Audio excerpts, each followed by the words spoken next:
గత వైసీపీ అరాచక పాలనకు అంతమొందించి కొత్త ప్రభుత్వానికి స్వాగతం పలికిన ఆంధ్రప్రదేశ్ ప్రజల ఆకాంక్షకు అనుగుణంగా ప్రస్తుత ప్రభుత్వం చంద్రబాబు గారు అయితేనేమి, కూటమి ప్రభుత్వం అయితేనేమి ప్రస్తుతం అభివృద్ధిని, సంక్షేమాన్ని సమాంతర పయనం చేపిస్తూ ఉరకలెత్తిస్తున్న పరిస్థితి చూస్తూనే ఉన్నాం.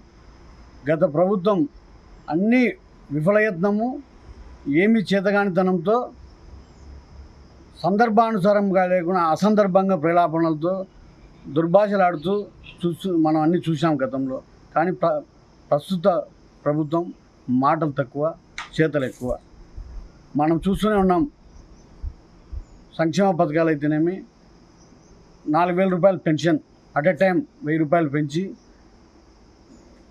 ఇంకా గ్యాస్ సిలిండర్లు అయితేనేమి వచ్చే ఈ నెల నుంచే, రేపు నెల నుంచి ఫ్రీ బస్సు అయితేనేమి, తల్లికి వందనం అయితేనేమి, మిగతా హామీలు అయితేనేమి అన్నీ నెరవేరుస్తామని చెప్తున్న పరిస్థితి మనం చూస్తున్నాం.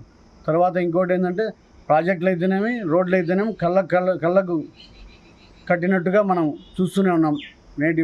గతంలో రోడ్ల పరిస్థితి, గుంతలమైపోయిన రోడ్ల పరిస్థితి నుంచి పొద్దు వేగంగా మనం ఈ రాష్ట్రంలో ఏ సైడ్ పోయినా అభివృద్ధి పనులు జరుగుతున్నాయి. వేగవంతంగా పనులు జరుగుతున్నది మనం చూస్తూనే ఉన్నాం. ప్రస్తుత ప్రభుత్వం అభివృద్ధి, సంక్షేమం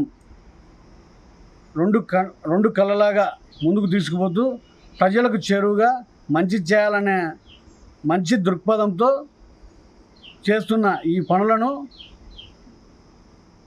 చేతగాని ఈ విపక్షం ఏం చెప్పాలనో ఏం చేయాలనో తోచక వాళ్ళ అవినీతిని బయటపెడుతున్న సందర్భంలో వాళ్ళు సందర్భానుసారం కాకుండా తోచిన విధంగా ఇష్టానుసారంగా మాట్లాడి ప్రజలను పక్కదో పట్టించాలని ప్రయత్నం చేస్తున్నారు. కానీ అన్ని సాక్ష్యాధారాలతో సహా ఇలాంటి లిక్కర్ అయితేనేమి, లిక్కర్ స్కామ్ అయితేనేమి, ఇంకోటి అయితేనేమి ఇలాంటివన్నీ బయట పెడుతున్న పరిస్థితి చూస్తున్నాము. ఇప్పటికే చాలామంది అక్రమార్కులంతా జైలుకు పోయినారు, ఇంకా పోవాల్సిన వాళ్ళు ఉన్నారు.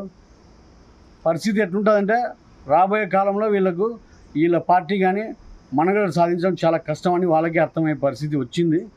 భవిష్యత్తులో అది చూస్తాం కూడా.